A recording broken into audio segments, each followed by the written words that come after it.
was just time to not take anymore. It was constantly abusive, other things going on. There was no control, there was no freedom. It was just the sameness, and the violence. And you just get fed up and you say, life is not worth living if I'm gonna stay in this situation.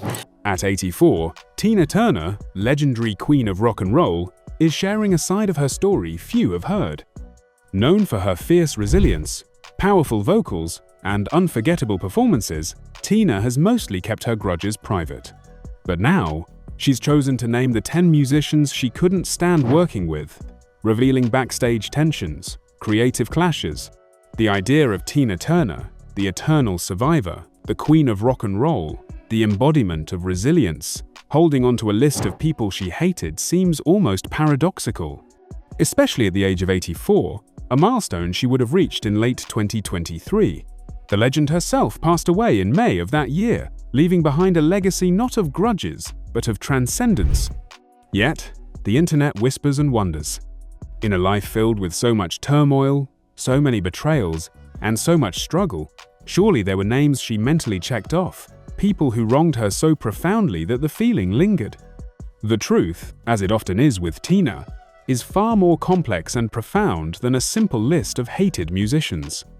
To understand the relationships that caused her pain, that challenged her spirit, and ultimately forged her into the icon she became, we can't look for a list of hate. Hate was a prison she escaped. Instead, in her own words and through her life story, she painted a picture of these challenges. It wasn't a list of hate, but a testament to her strength.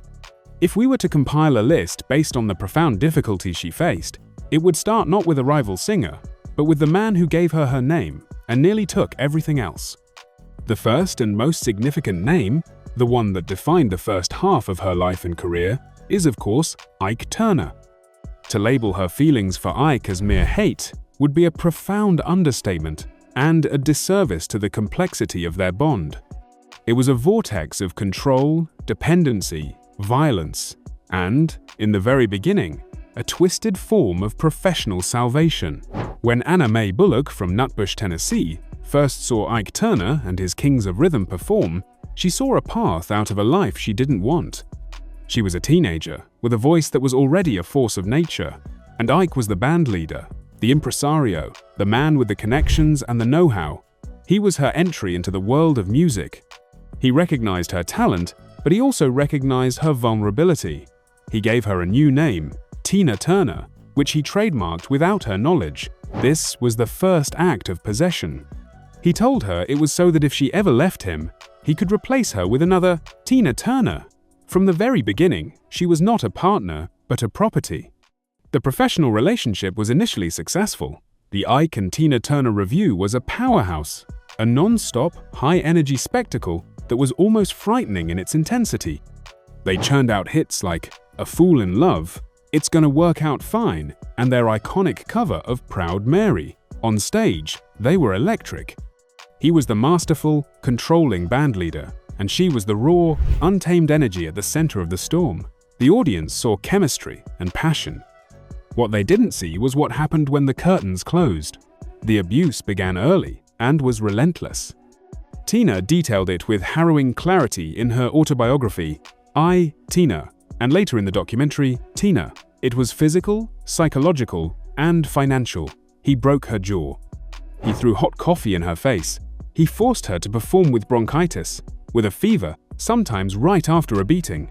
The psychological torment was just as damaging. He controlled every aspect of her life, from her finances to her friendships. He fostered an environment of fear, ensuring that the other band members and Ikettes were too scared to intervene. He used her love for her children as a weapon, a reason she couldn't leave. For years, she was trapped. It wasn't just a bad marriage, it was a state of servitude. The music they made, while brilliant, became the soundtrack to her suffering. Every song she sang, every ounce of energy she gave on stage, was currency that bought her another day of survival but also enriched the man who was destroying her. Her eventual escape in 1976 is the stuff of legend. With only 36 cents and a mobile gas card in her pocket, she fled after a particularly brutal fight in Dallas, running across a busy highway to find refuge in a Ramada inn. That act of courage was the beginning of her liberation, but the ghost of Ike Turner lingered for years. He was the standard, against which all other professional and personal challenges were measured. Divorcing him meant starting from zero. She was in debt, seen by the industry as a nostalgia act, a B-side to Ike's A-side. She had to fight to keep the name he gave her, the one name she had built with her own sweat, blood, and tears.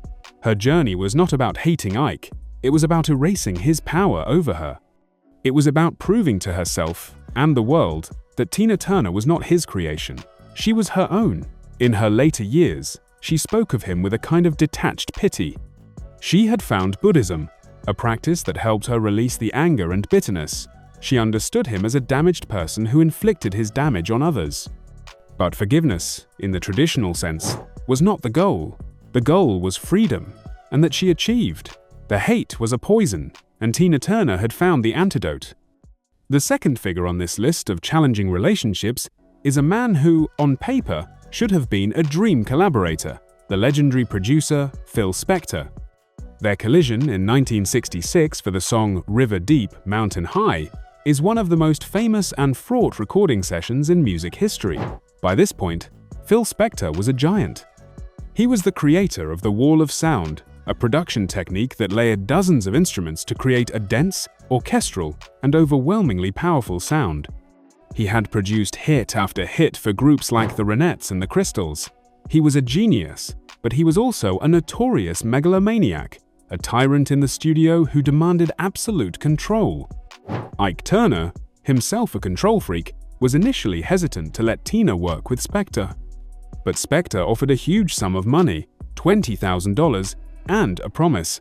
The record would be credited as Tina Turner, not Ike and Tina Turner. For Ike, the money was the lure. For Tina, the promise of a solo credit was a glimpse of the artistic freedom she craved. What followed was a form of psychological torture that was different from Ike's, but no less intense. Spector's studio was his kingdom, and he ruled it with an iron fist. He was obsessed with perfection, forcing Tina to sing River Deep, Mountain High over and over again for hours until her voice was nearly gone. She recalled sweating so profusely that she had to strip down to her bra in the vocal booth. The studio was dark, hot, and claustrophobic. Spector would listen to take after take, a singular, obsessive focus in his eyes. He made her sing it until he felt he had captured not just the notes, but the raw, breaking point of her soul. While Ike's abuse was physical and personal, Spector's was artistic and psychological. He was mining her for her talent, pushing her to her physical and emotional limits to serve his grand vision. He famously made the massive orchestra, known as the Wrecking Crew, rehearse for hours, sometimes running up enormous bills, before he was even satisfied with the basic track. Then he brought in Tina.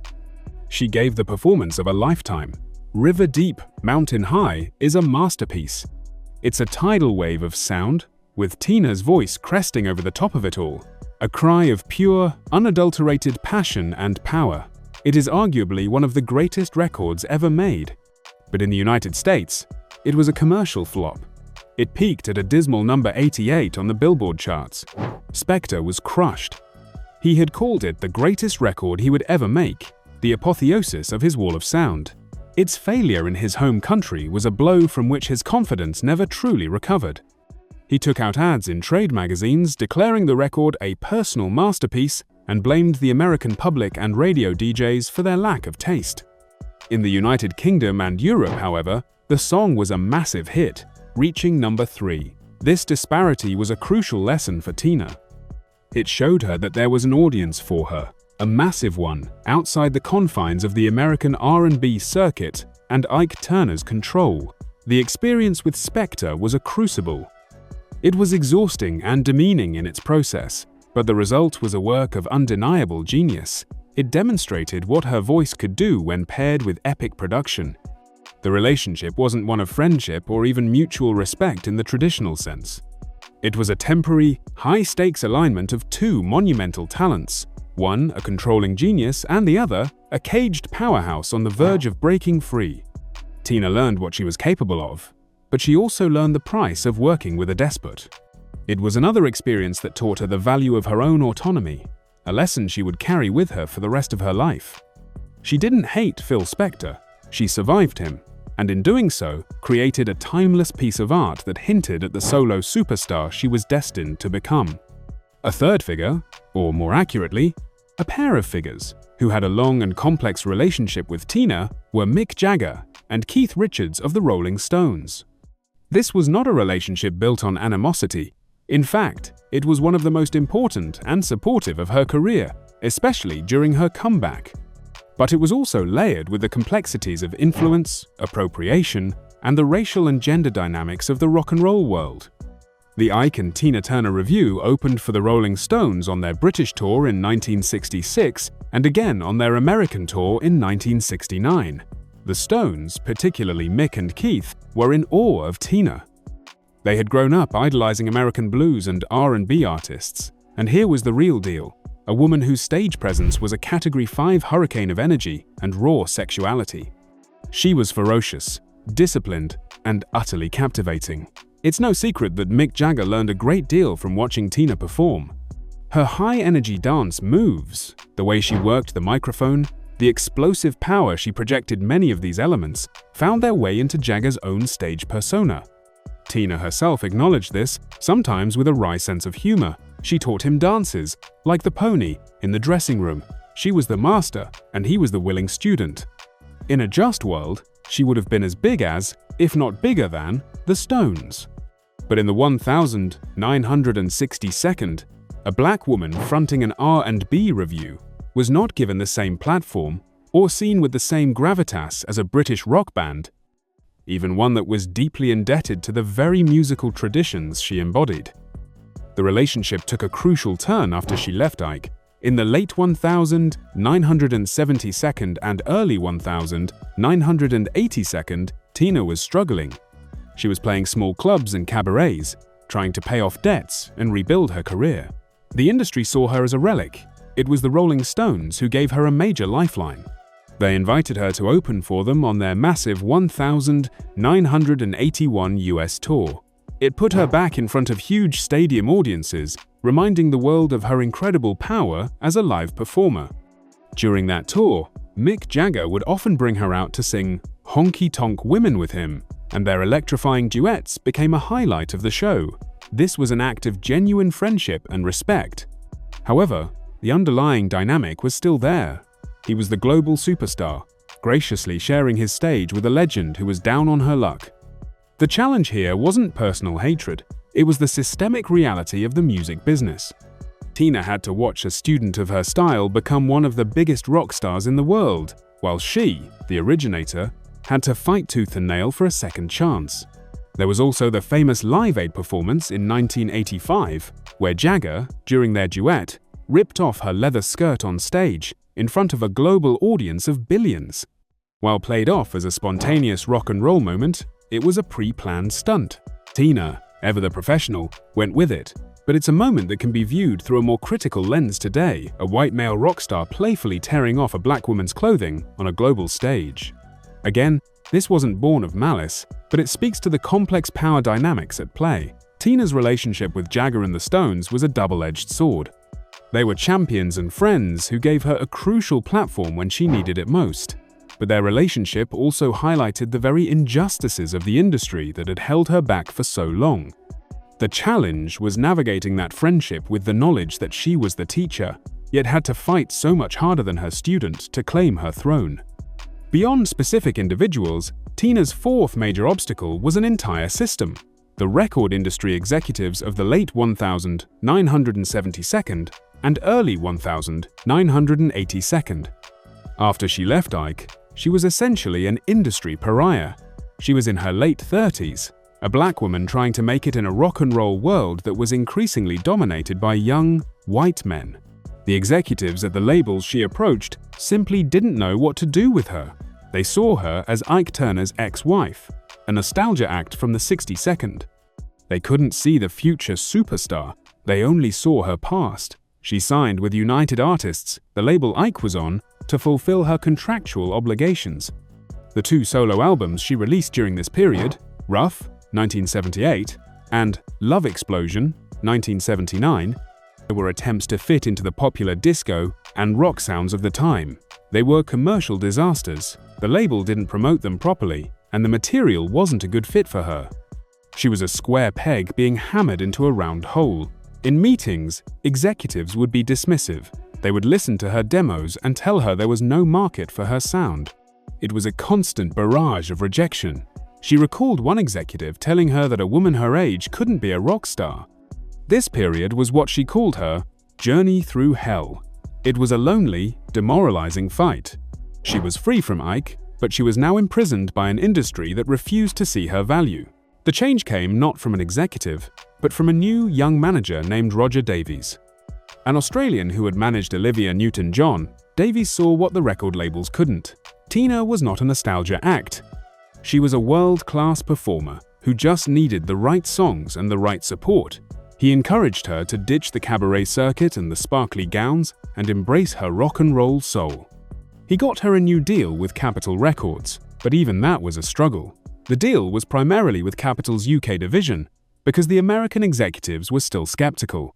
The breakthrough came with her cover of Al Green's Let's Stay Together, produced by the British synth-pop group Heaven 17. It was a massive hit in the UK and Europe. Only then did the American label Capitol USA finally get on board. John Carter, an A&R executive at Capitol, became her champion in the States, fighting for the budget and support to record the Private Dancer album. The story of Private Dancer is a story of defiance. It was recorded on a shoestring budget in London with a variety of producers. It was a patchwork of songs from different writers, a collection of tracks that other, bigger artists had passed on. But in Tina's hands, they became anthems. What's Love Got to Do With It, a song she initially disliked, became her first and only US #1 hit. The Private Dancer album sold over 20 million copies worldwide and turned Tina Turner, a woman in her mid-40s who the industry had written off, into one of the biggest superstars on the planet. The nameless, faceless executives who rejected her were not people she hated. They were a monolithic wall of doubt that she had to smash through. Her victory over their short-sightedness was perhaps the sweetest of her career. It wasn't just a comeback, it was a coronation that she had earned on her own terms, proving that vision and talent could ultimately triumph over prejudice and convention. The fifth challenging entity in Tina's life was not a person but a pervasive force: the media. From the beginning of her career, her relationship with the press was complicated. In the Ike and Tina Turner days, the music press celebrated their performances, but largely ignored the dark reality of their personal lives. The story was about the music, the energy, the spectacle. When she finally left, Ike and her story of abuse became public. The media's focus shifted dramatically. Her pain became her primary narrative. In interviews, she was constantly asked to revisit the most traumatic moments of her life. While sharing her story was a key part of her liberation and inspired millions, it also meant she was, for a time, defined by her victimhood. She had to relive the beatings, the fear, and the escape over and over again for journalists. It became a double-edged sword. Her story of survival was compelling and sold magazines and got viewers, but it also risked overshadowing her artistry. She wanted to be known as a great singer, a great performer, a rock and roll star, not just as Ike Turner's battered ex-wife. The challenge was to control her own narrative.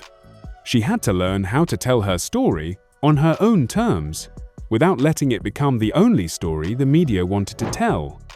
The 1993 biopic, What's Love Got to Do With It, based on her autobiography, cemented her story in the public consciousness.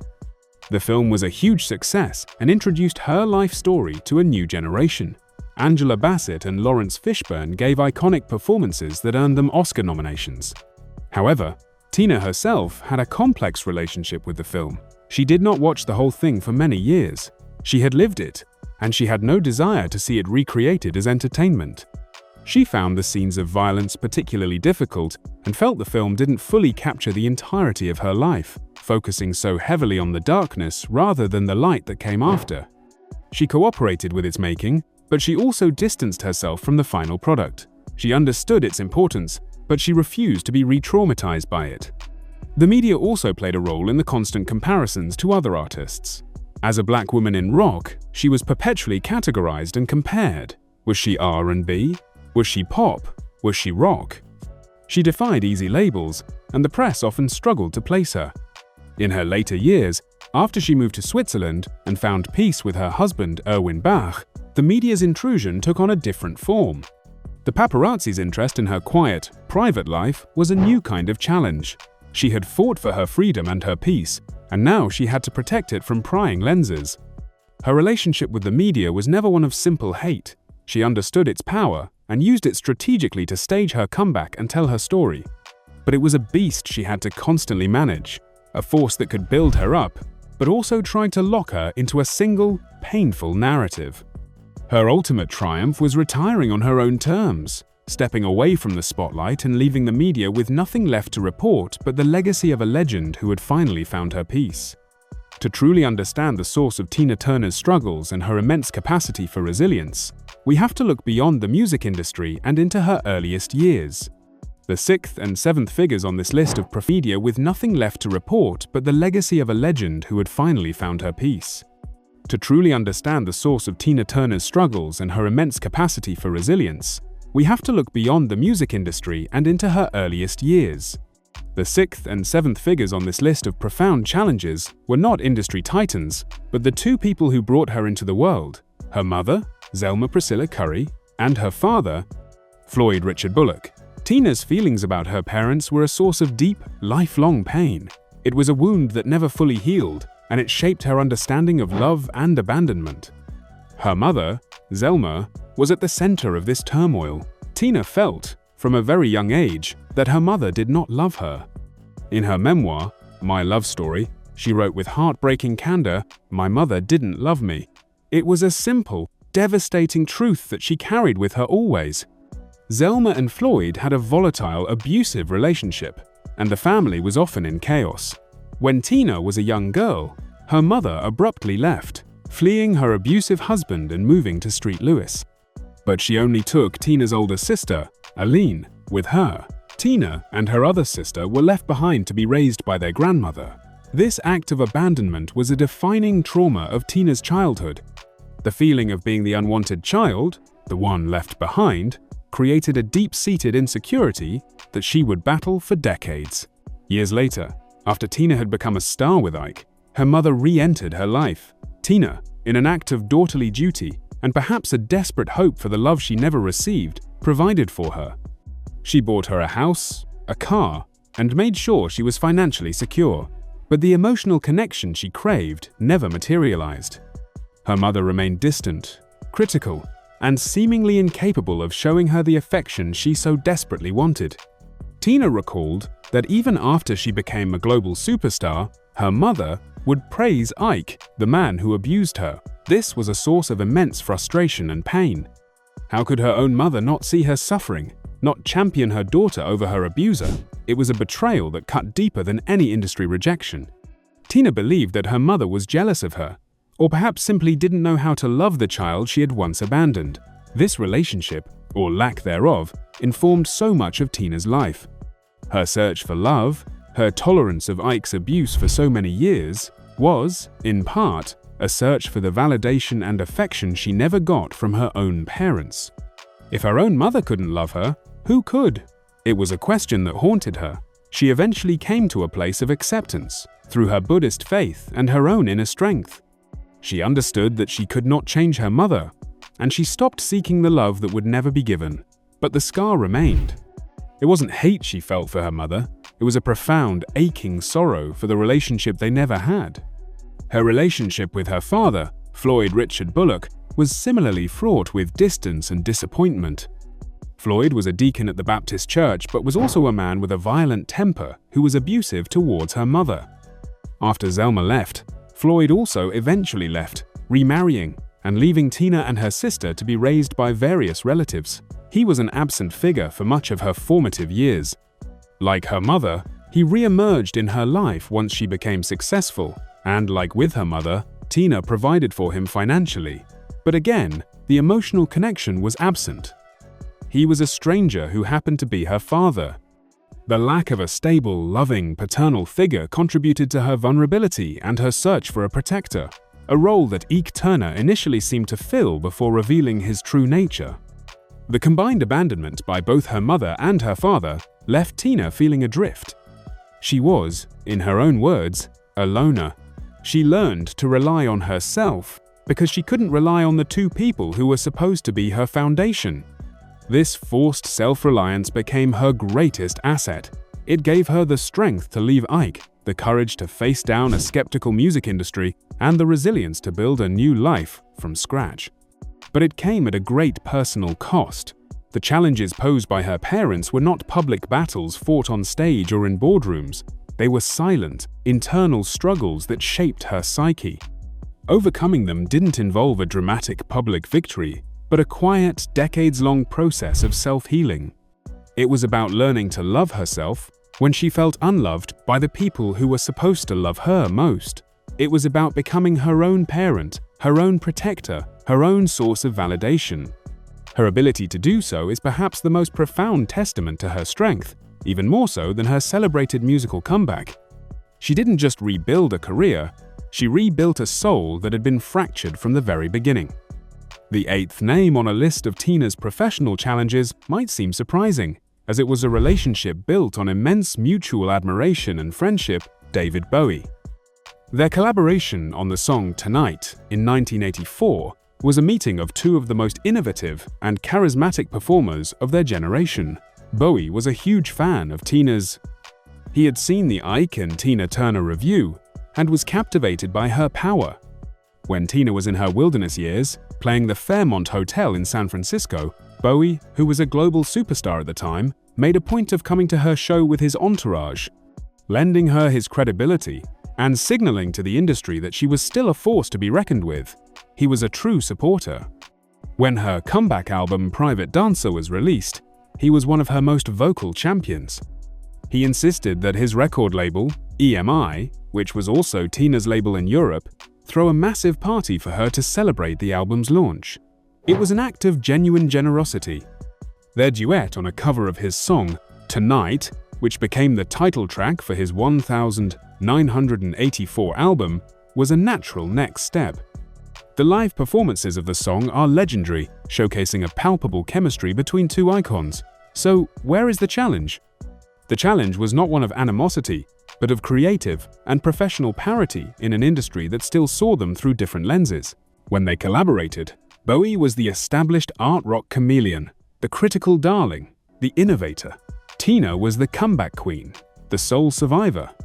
Despite her legendary status, the narrative often positioned her in relation to him. The collaboration was on his album, for his project. While it benefited her enormously, it still operated within the existing power structures of the music world.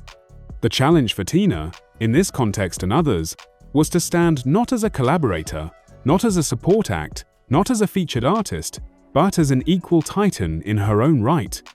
The dynamic with Bowie was friendly and supportive, but it was emblematic of a broader challenge. Male artists, especially white male artists like Bowie or Jagger, were afforded the title of genius and artist. A black woman, even one with Tina's immense talent and history, often had to fight harder for that same level of artistic respect. She was celebrated for her voice, her legs, her energy, her survival story. All true, but sometimes the sheer depth of her artistry and her role in shaping rock and roll was overlooked in favor of more sensational narratives. The challenge with someone like Bowie, therefore, was to share a stage and a studio with a friend and ally, while simultaneously asserting her own independent power and ensuring she was not defined by the association. It was a subtle challenge, one of navigating perception. She had to be both grateful for the support of powerful male allies, while also making it clear that she was not their project. She was her own project. The success of Private Dancer ultimately allowed her to do this, catapulting her to a level of global stardom that was entirely her own. Her subsequent tours and albums solidified her status as a standalone icon, on par with anyone, Bowie and Jagger included. The relationship with Bowie was beautiful and important, but it represented a hurdle of perception she had to gracefully clear on her way to the top. The ninth obstacle on this journey was not a single person, but a group of them, the producers and creative teams behind her first two solo albums post Ike, Rough, and Love Explosion. These albums represent Tina's period in the creative desert. Released in 1978 and 1979, respectively, they were her first attempts to forge a solo identity, and they were met with commercial indifference and critical dismissal. The failure of these records was a profound professional challenge and left her on the brink of obscurity. The problem was a fundamental misunderstanding of who Tina Turner was as an artist. Having just escaped the controlling clutches of Ike Turner, she found herself adrift in an industry that wanted to mold her into something she wasn't. The prevailing trend at the time was disco, and so the producers on these albums pushed her in that direction. Songs like Love Explosion are slickly produced, with disco beats and string arrangements. On paper, it might have seemed like a good commercial move, but it wasn't Tina. Her voice, a raw and gritty instrument of rock and soul, felt out of place, almost sanitized, amidst the polished disco production. The same was true for the rock-oriented tracks on Rough. They were generic, lacking the fire and authenticity that defined her best work. These producers and A&R teams weren't necessarily malicious. They were likely trying to create a hit record by following the formula of the day, but they failed to listen to the artist herself. They saw Tina Turner as a voice, a powerful instrument they could place on top of a trendy track. They didn't see her as an artist with a vision and a soul. For Tina, this period must have been incredibly frustrating. She had finally won her freedom, only to have her artistic identity dictated by others once again. She was being told what to sing and how to sing it, forced into a musical costume that didn't fit. The failure of these albums pushed her deeper into debt and made it even harder for her to get a new record deal. The industry's verdict was in. Tina Turner, on her own, couldn't sell records. This was the narrative she had to fight against. The challenge wasn't a single producer, it was a creative mindset within the industry that lacked imagination. It took a new team, a new manager in Roger Davies, and a new set of producers in the UK, like Martin Ware from Heaven 17, to finally get it right. They didn't try to force her into a pre-existing mold. Instead, they built the production around her. They understood that Tina's voice was the main event, and their job was to create a soundscape that was modern, sophisticated, and powerful enough to match it. They blended rock, pop, and R&B, creating the signature sound of Private Dancer. The producers of Rough and Love Explosion represented a creative dead end, a challenge of vision. Overcoming them meant finding collaborators who didn't want to change her, but wanted to unleash the true artist who had been there all along. Finally, the 10th and perhaps most profound challenge on Tina's journey, the entity she had to fight the hardest to overcome, was not an external person at all. It was herself. Or, more precisely, it was the person she had been forced to become. The Tina, created by Ike, the woman who endured, who stayed silent, who survived by making herself small. Escaping Ike Turner in 1976 was the first step, a physical liberation. But the psychological and spiritual liberation took much longer. She had to kill the ghost of the woman who was afraid, the woman who believed she needed a man to succeed, the woman who didn't think she was worthy of love or respect. This internal battle was her most important one. For 16 years, her reality had been defined by fear and control. Her sense of self-worth had been systematically destroyed. When she left, she had to rebuild her identity from the ground up. This meant confronting her past, not by hating it, but by understanding it and letting it go. Her discovery of Nichiren Buddhism was central to this process. Chanting, she said, gave her a sense of inner peace and strength. It helped her to see her own life from a different perspective, not as a series of tragic events, but as a journey with a purpose. It taught her that her happiness was her own responsibility, and that she had the power to change her own destiny, or karma. She had to unlearn the lessons Ike had taught her. She had to learn that she was not just a pair of legs and a voice, but a complete artist and a powerful woman. She had to learn to trust her own instincts, both professionally and personally. Choosing Roger Davies as her manager, rejecting songs that didn't feel right for her, and insisting on a rock and roll direction for her music were all acts of reclaiming her own power. She had to let go of the Anna Mae Bullock, who felt unloved by her parents, and the Tina Turner who was Ike's property. In their place, she had to build a new Tina, one who was confident, independent, and free. This is the Tina the world came to know in the 1982nd, a woman in her 40s, at the peak of her power, radiating a kind of joy and strength that was almost otherworldly. It was so potent because it was so hard-won. It wasn't the manufactured confidence of a young pop star. It was the deep, unshakable confidence of a survivor who had looked into the abyss and walked away. The old Tina was the final obstacle. She had to say goodbye to that version of herself to become the woman she was meant to be. In her book, My Love Story, she called it her farewell to the victim. She was done with that story. She refused to be defined by her pain any longer. This final victory was not over a musician, a producer, or an executive. It was a victory over her own past, a testament to her incredible capacity for transformation. In the end, the notion of Tina Turner keeping a hate list dissolves into myth. It's a concept that is fundamentally alien to the philosophy she adopted and the life she built for herself in her final decades. Hate is an anchor. It keeps you tethered to the people who have wronged you, trapped in the past. Tina's entire story, from her escape across that Dallas highway to her final, peaceful years in Switzerland, was about cutting the anchor loose and sailing on. The figures and forces that caused her pain were not subjects of a lingering hatred. They were obstacles that she navigated, challenges that she overcame, and in doing so, they inadvertently forged her strength. Ike Turner, Phil Spector, dismissive executives, a prying media, the ghosts of her childhood, they were the mountains she had to climb. And from the summit, she didn't look back with hatred. She looked forward, towards the new life she had built for herself, a life of love, peace, and unparalleled success.